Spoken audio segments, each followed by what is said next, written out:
আসসালামু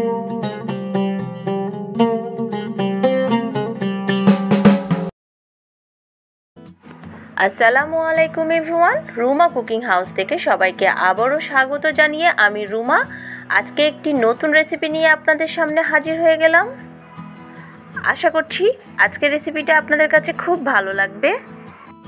আজকের রেসিপি ইলিশ কাবাব, তবে নতুন রেসিপি বললে ভুল হবে। আজকে যে ইলিশের কাবাবটা আমি আপনাদের করে দেখাবো, এই রেসিপিটি প্রথমে যে আইডিয়া করে তৈরি করেছেন তিনি হলেন আমাদের প্রাণপ্রিয় শ্রদ্ধেয় অধ্যাপিকা সিদ্দিকা কবির।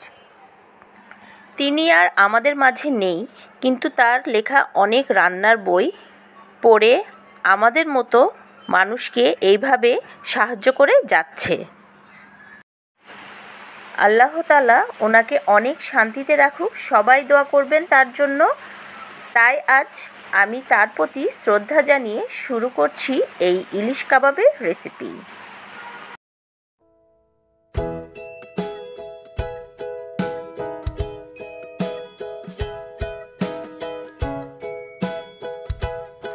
ইলিশ কাবাব তৈরি করার জন্য প্রথমেই লাগবে একটি ইলিশ, আর আমি এখানে একটি 800 গ্রামের ইলিশ নিয়ে নিয়েছি। এই ইলিশ মাছটা আমি খুব ভালোভাবে কেটে ধুয়ে নিয়েছি এবং মাথার অংশটা এইভাবে ভেতরে সব ময়লাগুলো ফেলে সুন্দরভাবে কেটে ধুয়ে নিয়েছি। আর এইভাবে মাথা আর লেজাটা আলাদা করে কেটে নিয়েছি।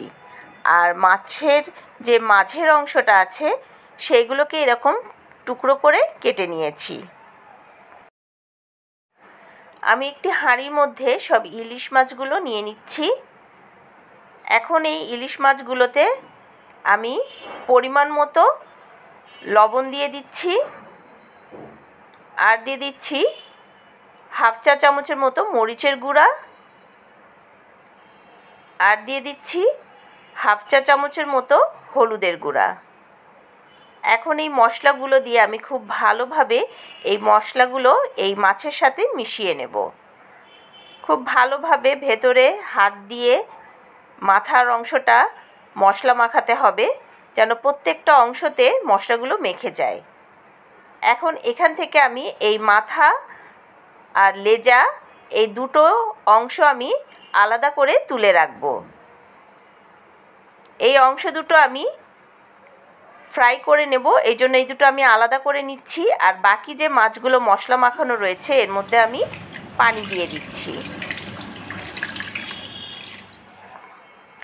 আমি এখানে 1 কাপের মতো পানি দিয়ে দিলাম। এখন আমি এই মাছটা চুলোয় বসিয়ে দিলাম।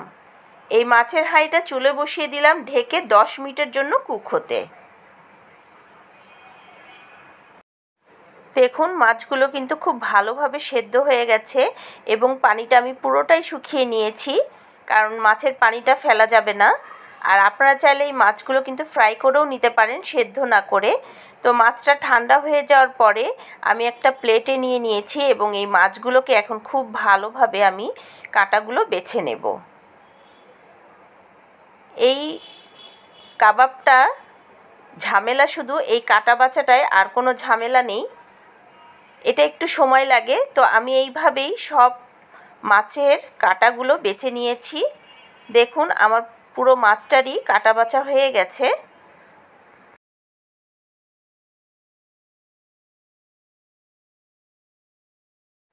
এখন চুলায় একটা ফ্রাই প্যান বসিয়ে দিয়ে তাতে আমি পরিমাণ মতো তেল দিয়ে দিলাম এবং তাতে মাথা আর লেজাটা আমি ফ্রাই করে নেব। এটা খুব সুন্দরভাবে ফ্রাই করে নিতে হবে, উল্টে পাল্টে একদম লাল করে মচমচে করে ভেজে নিতে হবে। এই তো আমার ভাজা হয়ে গেছে। এখন আমি একটি প্লেটে এই লেজা আর মাথাটা তুলে নিচ্ছি।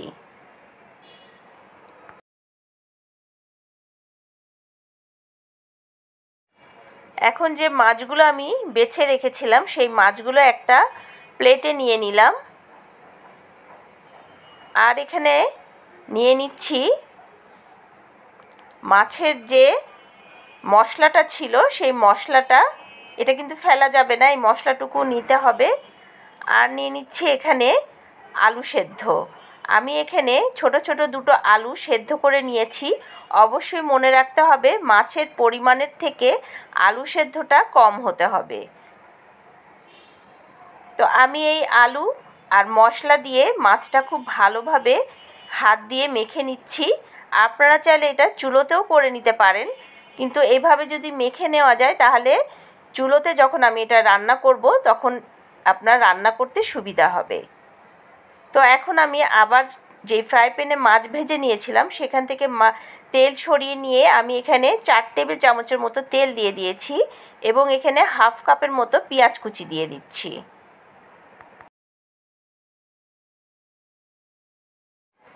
আর দিয়ে দিচ্ছি এখানে 2টা কাঁচামরিচ কুচি। এখন পেঁয়াজ আর কাঁচামরিচটা আমি তেলের মধ্যে একটু নেড়ে চেড়ে নেব। এখন দিয়ে দিচ্ছি এখানে 1 টেবিল চামচের মতো রসুন কুচি। আমি এখানে কিন্তু কোনো আদা রসুনের পেস্ট দিইনি, আপনারা চাইলে দিতে পারেন। তো আমি এরকম কুচি দিয়েছি, এটা দিলে খুব টেস্ট হয় এভাবে দিলে। তো আর দিয়ে দিচ্ছি এখানে চিলি ফ্লেক্স হাফ চা চামচের মতো। ঝালটা আপনারা বাড়িয়ে কমিয়ে দিতে পারেন, কোনো সমস্যা নেই, যে যেমন ঝাল খেতে পছন্দ করেন। তো এই তো এগুলো আমি খুব সুন্দরভাবে মিক্সড করে নিচ্ছি। এখন দিয়ে দিচ্ছি স্বাদ মতো লবণ। অবশ্যই লবণটা স্বাদ অনুযায়ী দিতে হবে। এখন দিয়ে দিচ্ছি আগে থেকে যে মাছটা আমি মেখে রেখেছিলাম সেই মাছগুলো। এইভাবে মাছটা মেখে যদি চুলোতে রান্না করার সময় দেওয়া যায় তাহলে কিন্তু সুবিধা হয় নাড়াচাড়া করতে। আর দিয়ে দিলাম আমি এখানে 1 টেবিল চামচের মতো টমেটো কেচাপ। এখন একটা চামচের সাহায্যে আমি খুব ভালোভাবে মিক্সড করে নিচ্ছি। আর দিয়ে দিচ্ছি এখানে কাবাব মশলা।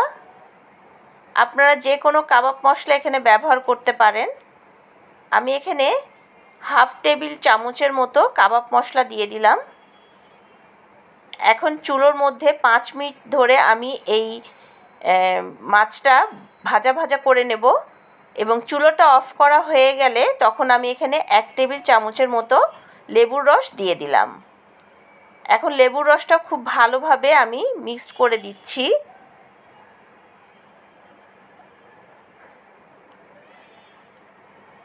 এই তো হয়ে গেল আমার ইলিশ মাছের কাবাব। আমি একটি প্লেটে ঢেলে নিচ্ছি। অবশ্যই গরম অবস্থাতেই প্লেটে ঢেলে নেবেন, না হলে কিন্তু শক্ত হয়ে যাবে। তো এই তো আমি এখন পরিবেশন করব আপনাদের সামনে। তো মাছের মাথা আর লেজাটা আমি পাশে দিয়ে দিলাম।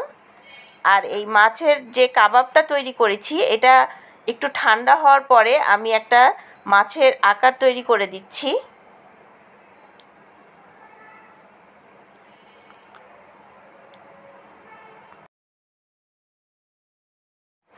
এই তো কাবাবগুলো মাঝখানে দেওয়া হয়ে গেছে। যতটা হাত দিয়ে চেপে চেপে এভাবে মাছের আকার তৈরি করা যায় ঠিক সেভাবেই হাত দিয়ে আমি সুন্দরভাবে মাছের আকারটা তৈরি করে নিচ্ছি।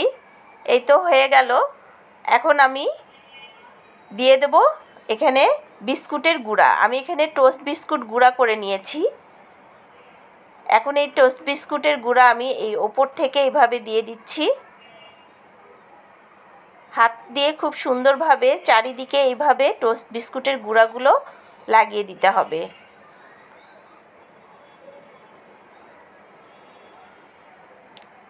এই তো টোস্ট বিস্কুটের গুঁড়াগুলো আমার সব দেওয়া হয়ে গেছে। এখন একটি চামচের সাহায্যে আমি এইভাবে মাছের গায়ের উপরে এইভাবে দাগ কেটে নেব। আপনারা আপনাদের ইচ্ছা মতো ডেকোরেশন করতে পারেন। তো আমি এইভাবে সাজিয়ে নিচ্ছি।